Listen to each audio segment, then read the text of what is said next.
مشترکات هڅولو لپاره څه ډول ګامونه اخیستل مهم بولي؟ او دریم څلورم تاسو څنګه د ځوانانو باور ژوندي ساتلی شي چې په داسې حال کې چې د هغوی د جګړې او بحران له هغو سره مخ دي؟ دا دریم سوال دی، وارې بیا تکرار کوو بخښه. دریم سوال، تاسو څنګه د ځوانانو باور او هیلې ژوندي ساتلی شي چې په داسې حال کې چې هغوی له جګړې او بحران له هغو سره مخ دي؟ جنرال صاحب له تاسو به مو هیله دا وي چې ځوابونه لږ لنډ ورکړئ، ځکه زموږ او ستاسې هغه ټاکلی وخت چې تفاهم مو سره پرې کړی دی هغه هم کم راپاتې دی چې د ټولو ملګرو پوښتنې ځواب شي. مهرباني جنرال صاحب. قرارداد د دوحې قرارداد د ټرمپ د ټیم سره چې موږ خبرې کړي دي لغوه دی، او ټرمپ خپل په آخري ورځو کې د ریاست جمهوریت په دوره کې دا قرارداد لغوه کوي، او دا خبره رښتیا ده په دې خاطر چې د امریکایانو آمادګي بیرته عملیاتو ته شروع سوله، خو هغه داسې و چې بره نو ټرمپ لاړی د بل بایډن پسې رالی، نو بایډن خو غلط کار بې غیرتي وکړله، د ترتیب یې داسې سره خراب کړي. ټرمپ بالکل د دوحې په نامه کوم قرارداد ته رسمیت نه ورکوي، د ده ټیم یې نه ورکوي، او هغه رسمیت نقص دی، هغه رسمیت قرارداد نقص دی، د دوحې قرارداد وجود نه لري، او ضرورت د دې دی چې یو نوې برنامه د افغانستان په مورد کې جوړه سي. او په دې بخش کې موږ ډېر کار کړی دی، د جمهوریت خوا په حزب کې موږ ډېر دننه تللي یو کار مو کړی دی چې دغه ترتیب دې سره په نظر کې ونیسي، د افغانانو سره باید موضوع مخته بوځي. د القاعده او د طالبانو د تحریک طالبان پاکستان حمایت کوونکي فرق سره لري. القاعده فعلا خپل ډېر مالی کومک د ایران څخه لاسته راوړي، طالبان مالی کومک د قطر څخه، د اماراتو څخه، او تر یو حده پورې هندیان کومک سره کوي، د هغه څخه لاسته راوړي، او ټي ټي پي ته لږ کومک طالبان کوي، او یو څه کومک نور خپله د پاکستان. دلته جنرال صاحب په بخښنې سره یو څه پکې اضافه کوم. داسې مو هم اورېدلی دي چې ټي ټي پي جمع القاعده د افغانستان له قانونو څخه هم تغذیه کیږي. دا خبره تاسو تر کومه پورې منئ؟ القاعده د افغانستان په معدنونو کې شریک دی، خصوصا د بدخشان او د تخار د طلاو په معدنونو کې دې ته حق ورکول شوی دی چې 1% د امکانات څخه چې راځي د خمس په نامه باندې د القاعده واخلي. بعضې معدنونه علیحده ورته ټاکلي دي، او القاعده بالکل د ټي ټي پي سره مالی کومک کوي، دغه د موټر بم په جوړولو کې، په تعلیماتو کې، د بعضې اصلاحو رانیولو کې القاعده د ټي ټي پي سره بالکل کومک سره کوي. زموږ د بل انډیوال پوښتنه دی نو ظالم ځان ته د هغه وروستۍ پوښتنه داسې وه چې ځوانان څه ډول کولی شي چې تاسو ځوانانو ته دا باور ورکړئ چې د جګړې میدان یا د محاربې میدان ته یې ویسئ، یا ځوانان که ووایو ډېر ناهیلي شوي هم دي همدغه سرتیري، ځکه دا یو روڼ حقیقت دی، له سرتیرو سره ناځواني شوې ده، سرتیرو درد ولید، که مرمۍ پر وجود ونه خوړې بلکې یو درد یې زړه ته ورسید. آیا بیا دا ممکنه ده چې ځوانان یا دغه سرتیري د باور وکوي او د محاربې میدان ته د لاړ شي؟ بالکل. د خارجي سیاست په باره کې دغه وکړله. خارجي سیاستونه معمولا د مملکت د دننه د منافعو د ساتلو دپاره جوړېږي. خارجي سیاست یوازې ستا د داخلي سیاست نمایندګي بیرون کې په هر مملکت کې چې زموږ منافع دغه مملکت سره موږ مجبور یو چې باید کار وکړو. په هر مملکت کې چې موږ ته تهدید یې دغه مملکت پر ضد باندې موږ مجبور یو چې کار وکړو. دغه خارجي سیاست دی. د ایران سره د طالبانو د راتګ وروسته موږ کوشش وکړو چې یو دوستانه روابط سره ایجاد کړو، او ورته ومویل چې تاسو طالبان مه سپورټوئ، د افغانانو د ازادۍ څخه حمایت وکړي، او دغه نظامیان چې وریدي دغه ته تکلیف شی مه سره جوړوئ. مګر ایرانیانو په ډېره بېرحمۍ او په ډېر ظلم او جبر اکراه سره د افغانستان د مهاجرینو حتی کورونه یې وسوځل، افغانان یې توهین کړه، تحقیر یې کړله، نظامیان یې د طالبانو په لاس ورکړله، او د طالبانو دپاره یې سره غالۍ هوار کړله. نو بنان بیا زموږ ترتیب د دې سره ډېر فرق وکړي. نو فعلا موږ د ایران سره هیڅ نوع روابط نه لرو بلکې خصومت کې او هر ځای چې زموږ وس ورسیږي د ایران د رژیم پر ضد باندې دلته موږ په امریکا کې اقدامات کوو او د مثلا تعزیراتو د دې شانو ډېر حمایه کوو ځای کې چې زموږ خبره رسیږي. د پاکستان په موضوع کې پاکستانیانو لکه څنګه چې دی ویل چې د طالبان سره زموږ روابط خراب دي دا خبره درواغ ده. دی خپل نیابتي ګروپ ګڼي او د افغانستان د ځپلو دپاره د دې دپاره چې په افغانستان کې لاسرسی ولري د افغانستان اقتصاد د افغانستان ظرفیتونه دغسې د پاکستان تر لاس لاندې او تر پښو لاندې په ډېره کم یې ساتلی دی. فعلا افغانستان د پاکستان سره د خصومت په حالت کې دی. دا معنا نه لري چې موږ طالبان ومنو. د دغه افغانستان د ضعف سبب په دغه جنگ کې طالبان ګرځېدلی دي. نو بنان موږ طالبان د پاکستان لاس ګڼو او د پاکستان ملیشه یې ګڼو، د پاکستان د خوښې او د خارجي سیاست یو نیابتي ګروپ ګڼو. نو بنان پاکستان او طالبان دواړه سره موږ د خصومت په حالت کې یو تر څو چې کوم توافق پیدا نسی دا دغسې د خصومت په حالت کې سره پاتې کیږي. ګورئ ځوانان ته زه دا وایم او سرتیرو ته دا وایم چې په افغانستان کې دغسې حالتونه ډېر راغلي دي. د انګریزانو د اشغال په وخت کې دغسې حالات رالی، د ایرانیانو د اشغال په وخت کې د انګریزانو د اشغال تر مخه د امیر دوست محمد خان په وخت کې هرات اشغال سو، دغه فراه عین تر کندهار پورې دغه اشغال ادامه ورکړه، برته افغانان راولاړ سوله خپل وطن آزاد کوي. سخت حالات و بیا انګریزان راله افغانستان اشغال کوي، افغانان ودرېدل او په ډېر کم څه باندې دا خلک مات کړله ویستله.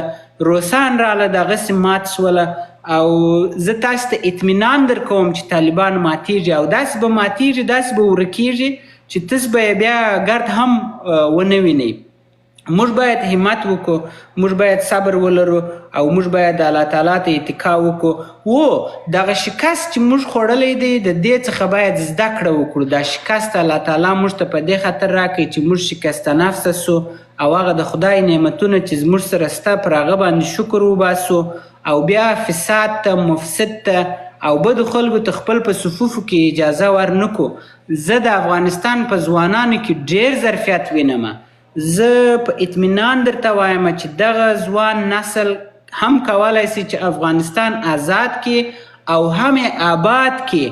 زه دا په دا سترګو باندې وینم چې په افغانستان کې دغونه امکانات شته چې دغونه پیسې پیدا کړو چې هر څوک ډوډۍ ولري، کور ولري، وظیفه ولري، خپل د خوښې وظیفه ولري، پوهنتونونو ته ولاړ شي، بیرون سفرو ته ولاړ شي. او زما ارمان دغه دی او د دې دپاره ټولو ته ضرورت د دې شته چې مبارزه وکړي، همت وکړئ، امید ولرئ. خدای تعالی مهربانه دی او موږ مشترکاً کولی شو چې دا وضعیت خپل په نفع باندې تبدیل کو.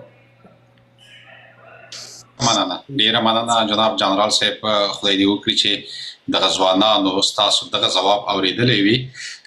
اوس به راشو اغلې مزدلفه کاکړ ته. اغلې کاکړ سلام، تاسو خیر راغلی. تاسو مهرباني وکړئ خپله پوښتنه مو هم له جنرال صاحب څخه مطرح کړئ. له هغه وروسته بیا تر هغې چې تر څو پورې د خویندو برخه مخکې وړل کیږي تر هغه دا مسؤلیت هم تاسو ته سپارل کیږي. مهرباني وکړئ اغلې کاکړ. ډېره مننه ثاقب صاحب. زه هم خپل سلامونه او نیکې هیلې وړاندې کوم جنرال صاحب ته، درنو حاضرینو ته ډېره زیاته مننه جنرال صاحب چې وخت مو راکوئ.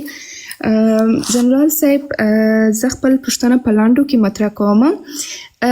د طالبانو د ښځو دپاره اصلا مشخص تعریف نه درلودی او تر اوسه پورې هم دوی د ښځو دپاره مشخص تعریف نه لري او د دې یوازینی هدف دا و چې د ښځو محدود کول و او د په افغانستان کې متاسفانه ښځې په دا 3 کالو کې ډېرې زیاتې محدودې کړلې، مګر یوازې دا ښځې وې چې سړکونو ته راووتلې، تظاهرات یې وکړله، مبارزه یې وکړل او دوی خپل اواز پورته کوي او خپل دفاع یې وکړله.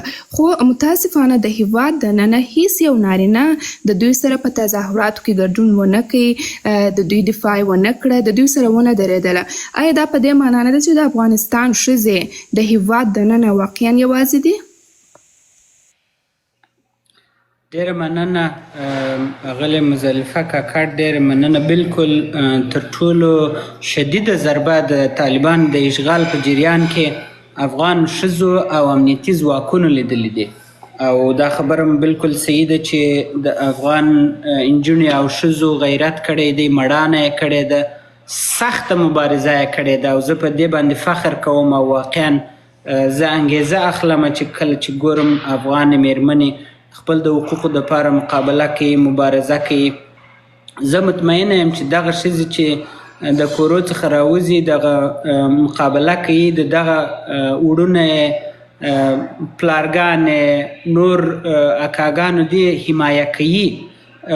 مشکل دا دی چې داسې د یو جابر او ظالم رژیم سره موږ تاسې مخامخ یو که چیرې نارینه دا کار وکړي ټول په ماشیندارو باندې وژني. یعنې دغه برخورد چې د ښځو سره کېږي شاید تر هغه ډېر شدیدترین برخورد د نارینهو سره وسي.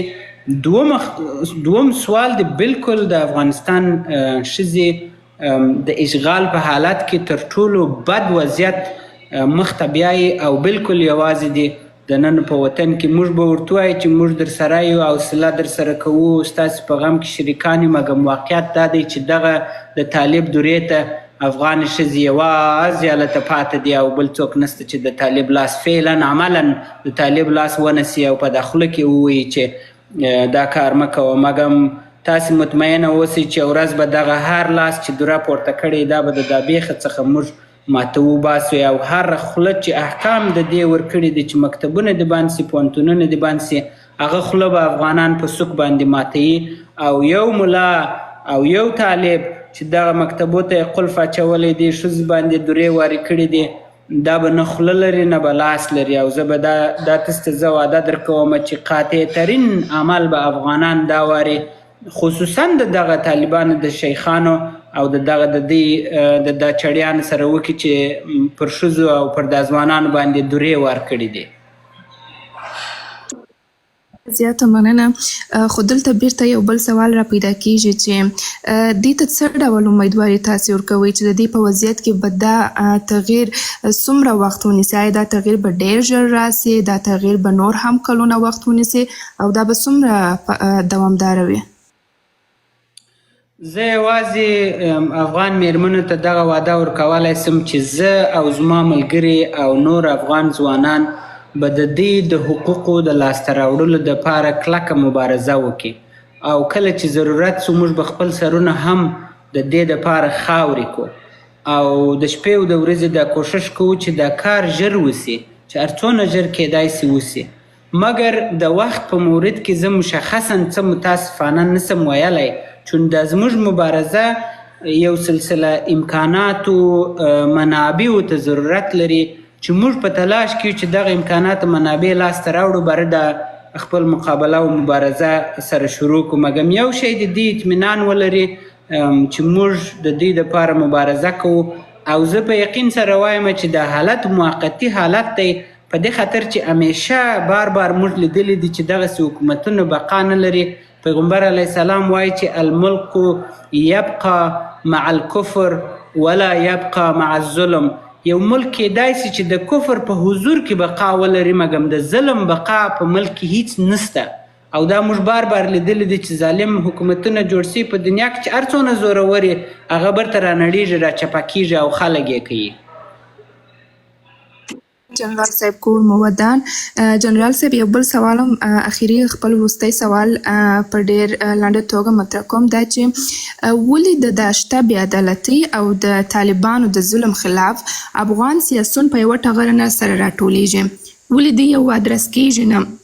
لکه موږ څنګه وینو سل په سلو لارو کې سره ورک دي او سل په سلو لارو کې خپلې غوښتنې لري.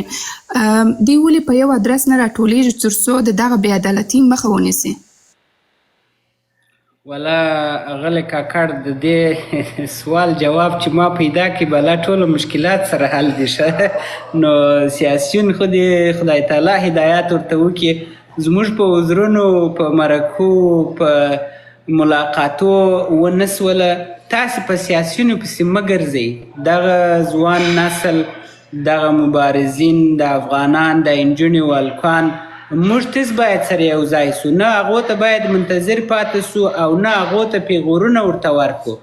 خدای دې هغه ته هدایت وکړي. موږ تاسې د خپل ظرفیت، خپل توانایي، خپل شته چې سره یو ځای کو د دغه طالبانو د ماتې دپاره دا شی کافي دی. که چیرې دی یو ځای کېدله خدای دې خیر ورته ورکړي، او که نه یو ځای کېدله خدای دې داسې تباه و برباد کړي چې بیا یې موږ دیدن لا ونه کړو په دې مملکت کې.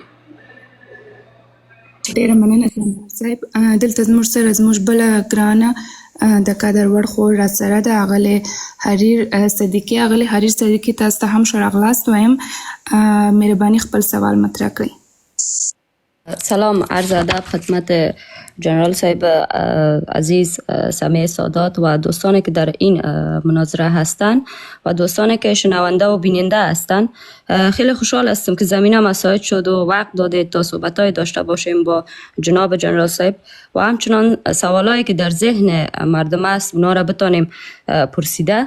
به عنوان سوال اول ما از جناب جنرال صاحب میخوایم بپرسم که پس از سقوط جمهوریت گروه تروریستی طالبان آموزش دختران را ممنوع کردند.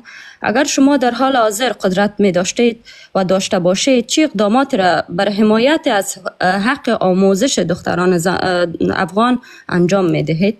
و سوال دوم معی است که آیا برنامه یا راهکاری برای کمک از خارج کشور به دختران افغان دارید؟ و به عنوان سوال اخیر ما از جناب جنرال صاحب میخوایم بپرسم که چی پاسخ دارید برای کسانی که شما را متهم به کوتاهی از دفاع کشور میدانند؟ یک جواب باید بر اینا بدهید تا همه مشکلات حل شود و از هان عامه ای پاک شود که ما فراری نبودیم و صادقانه خدمت کردیم و به وطن خود خون ریختیم و صادقانه امرای مردم خود استاد بودیم. مهربانی، خیلی سپاس. خانم حریر سلام برسه، بسیار تشکر، سوالای بسیار درست کردین. اقداماتی که به خاطر دختر خانما خداوند پاک بر ما و شما فتح نصیب کنه، در چند بود باید اقدامات صورت بگیره. یکی زمینه عملی نه تنها تحصیل دختر خانما بلکه حقوق دختر خانما مساعد شود. دوم زمینه رشد دختر خانما، چی در بخش اقتصادی باشه، چی در بخش تعلیمات باشه، چی در بخش دیگه سطوح جامعه باشه، باید از طرف حاکمیت مساعد شود. چون ما مشکلات عنعنوی و مشکلات بدعتگرایی در جامعه خود به دختر خانما داریم که اکثرا سبب محدودیت ظرفیت های از یا می شود. سر از این باز اقدامات دوامدار ضرورت داره و ما متوجه هستیم. ما دیدیم که بهترین رهبرای دختران افغان چطور میتونن رشد کنن و چی اقدامات را میتونن، و همچنان دیدیم که مثلا کدام بدترین انسانای به نام شیوخ و ملاهای که آمدن چطور دان از یا باید بسته شود و دست از یا قطع شود که زمینه رشد واقعی و دوامدار برای قشر خانم‌ها در افغانستان مساعد شود. به این ما یقین داریم، باور داریم. افغانستان از نگاه نفوذ امروزی اگه بگوین ما زیاد نفوذ نداریم. ما به قوه کاری و منابع انسانی زیادتر ضرورت داریم. اگه میخوایم که رقیب شویم، که همسایه سیالی کنیم، اقتصاد خود به رشد اعلایش برسانیم، حداقل به سویه مثلا ترکیه و امارات و اینا برسیم، ما به ظرفیت‌های انسانی دختر و پسر ضرورت داریم و این یک کار عملی است و به نفع ماست اگه ما این رو بخوایم یا نخوایم. در بیرون از افغانستان بر دختر خانما متاسفانه ما کدام برنامه مشخص نداریم، چون ما تمام فکر ما سر ایجاد ظرفیت ها و منابع به خاطر مقابله عملی در روی میدان محاربه هست و کارهایی را که دختر خانما انجام میتن ازشان حمایت کردیم و کارهای مدنی را که پیش میبرن قدردانی میکنیم، حمایت میکنیم، میبینیم و ما میدانیم که از ما کده در بخش مدنی مبارزه دختر خانما و پسرای دیگه هستند که فعلا عملا این کار میکنه. بنان جای ما پرکدگیست و ضرورت به ما نیست، ولی در چارچوب جبهه ما مشخصا دختر خانمای هستند که در بخش های مختلف که ما همکار هستند، ما را حمایت میکنن، کار میکنن و مقاصد جبهه را تعقیب میکنن. بله خانم حریر، افراد زیادی هستند که شکست افغانستان باعث ازی شده که بسیار اوگار شوند، بسیار خفه شوند و این دردشان باعث ازی میشه که بسیار یک انتقاد شدید را متوجه نظامیا بسازن و ما هم یکی از آدمای هستم که قربانی از این انتقادات هستم. بعضی از این انتقادات درست است، ما قبول داریم که بله شما حق دارین سر ما انتقاد کنین، ولی خانم حریر شاید هر فرد حسابش فرق کنه و من میشناسم نظامیایی را که نتانستن جنگ کنن، میشناسم نظامیایی را که کمجرتی کردن، ولی میشناسم نظامیایی را که سر دادن برای افغانستان، اولاد و خانم و خود الا دادن. میشناسم نظامیایی را که بار بار زخمی شدن. دیدیم در پالیم افغانا و با جوانای با غیرت که 20 سال از حقوق زن مرد افغانستان دفاع کرد، 20 سال از خاطر انکشاف سرک، جور شدن کلینیک، جور شدن مکتب، تعلیمات معلم تفنگ در دستش بود و ایره حمایت کرد و ما تا آخرین لحظه را چیز امکانات که در دست خود داشتیم به خاطر وطن خود رزمیدیم، مبارزه کردیم و افتخار میکنیم که مبارزه را کردیم و بهترین روزای زندگی ما همو بوده و عالم به خاطر مبارزه، به خاطر افغانا ما استاد هستیم. شما شاید زیاد مردم دیده باشین که هزار چند ما پول دارن، هزار چند ما هوشیار هستند، کتابا نوشته کردن، امکانات دارن، دنیا را میشناسن، کشورهای مختلف که کار میکنن، اما همه تو چپ شیشتن صدای خود عطا نمیکشه، حتی از چوکی خود یک ابراز مخالفت نمیکنه. ما افغان هستیم،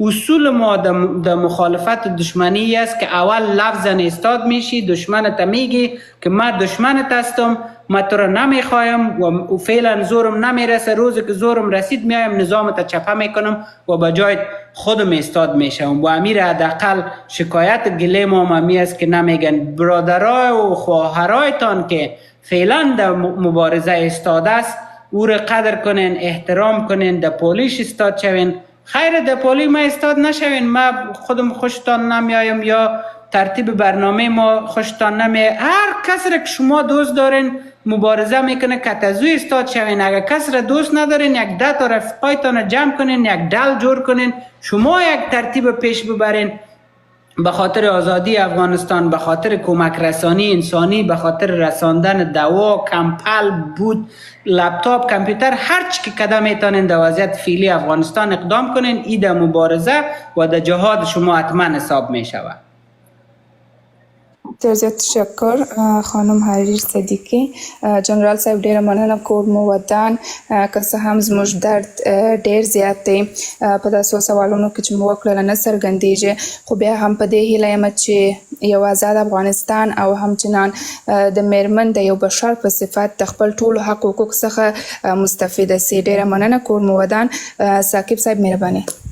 کور ودان مننه. ډیره مننه هغه کاکړ له تاسې، ډیره مننه له هغه حریر صدیقي. راځو ډګروال صاحب هلال کاکړ ته. جناب ډګروال صاحب خیر راغلی.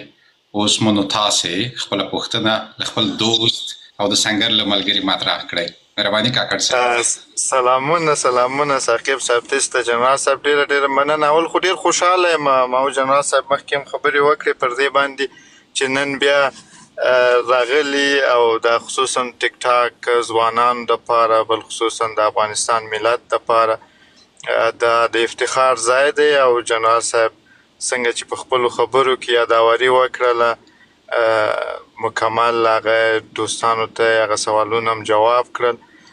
موږ خو یې همکاران یو، عسکر یو، ورسره ولاړ یو، مشر چې خبرې کوي نو موږ ته حاجت نه دی کړی او نه هم کوم سوال ورته لرو یم په لایف کې یم نو تعقیبوي بس الله دې موږ ته دی ژوندی ولري سره د ټولو سربازانو او زموږ سپېڅلی ملت الله دې ټول سروړلی ولري او د یو آزاد آباد افغانستان په هیله او څنګه چې جنرال صاحب مخکې اشاره وکړله دا دعاوې کوي چې خپل وطن آزاد کړو د دا دشمن څخه بیا به انشاءالله ورې تصمیم نیسو له خیر او خیرو سره مننه کوم یم په لایف کې یم او جنرال صاحب ستا په خبرو کې مننه ډیره مننه کاکړ صاحب تاسو ټول د ژوند دی مهرباني جنرال صاحب معنوي حمایه کوم هغه چې تا اوس سوال ویله خو دغه یو ساعت د مخه ما د خبرې وکړلې زه ثاقب صاحب مهرباني ډیره مننه کور مو ودان بس نو کاکړ صاحب او نور ټول سرتیري د وطن سرتیري دي ټول راته ژوندي وي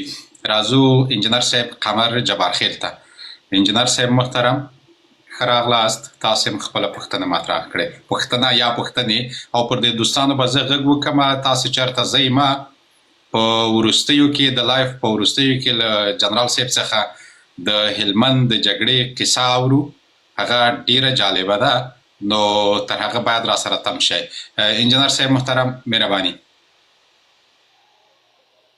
مننه ثاقب صاحب جنرال صاحب ته او ټولو درنو مېلمنو ته د سلامونه ورسیږي او څوک چې موږ د لایف اوري هغو ته دې هم ورسیږي جنرال صاحب زما پوښتنه اوله دا ده تاسو په 12 نومبر باندې په خپل ایکس پاڼه باندې یو پوسټ کړی و چې په هغه ورځو باندې ډونالډ ټرمپ د خپل نېشنل سکیورټي اډوایزر مایکل والټ ټاکلی و تاسو په خپل پوسټ کې لیکلي دي this is very promising for a great future and bad call for Taliban looking forward working with him on Afghanistan تاسو څومره کانفیډنټ جنرال صاحب چې تاسو سره به مایکل والټ یا د ډونالډ ټرمپ په اداره کې چې دغه نور مهمې چوکۍ باندې ځینې انډیویجوال وټاکل سه هغه به تاسو سره کار کوي تاسو مخکې په خپلو خبرو کې هم دا ور اضافه کړه چې NRF سره تاسو په لاره باندې نشئ تللی د طالبانو په وړاندې باندې فعلي حالاتو کې نورې جبهې هم جوړې شوي دي د ټرمپ اډمنسټریشن په تاسو باندې څومره باور وکړي هدف مې د افغانستان یونایټډ فرنټ جبهه ده چې هغې رهبري تاسو کوئ اولینی سوال دوم سوال جنرال صاحب تاسو په خپلو ځینو مرکو کې یوه خبره